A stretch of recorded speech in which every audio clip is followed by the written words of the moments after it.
ஹெல்த்தியாக சாப்பிடுங்க, ஹாப்பியாக இருங்க. இன்றைக்கி டே நமக்கு ரொம்பவே பீஸ்ஃபுல்லாக தான் ஸ்டார்ட் ஆச்சு. வெஜிடபிள்லாம் ஆர்கனைஸ் பண்ணியிருந்தேன். நேற்று விளாகில் தயிர் எப்படி உர ஊற்றணும்னு காட்டியிருந்தேன்.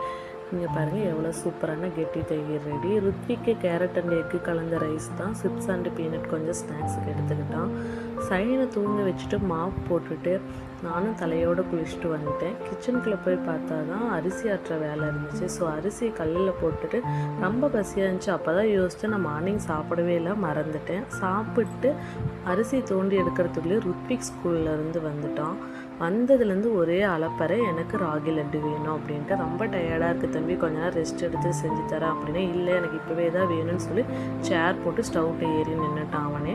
சரி நீயே பண்ணுன்னு சொல்லிட்டு கொஞ்ச நேரம் ஒர்க் பண்ணால் அதுக்கப்புறம் அந்த ஒர்க்கை ஃபினிஷ் பண்ணிவிட்டு அண்ணாணி நைட்டு வந்திருந்தாங்க வீட்டுக்கு. ஸோ அவங்களுக்காக வெஜிடபிள் பிரியாணி தான் ரெடி பண்ணியிருந்தேன். இன்றைக்கி டே எனக்கு ரொம்பவே ஹாப்பியாக பீஸ்ஃபுல்லாக தான் கம்ப்ளீட் ஆச்சு.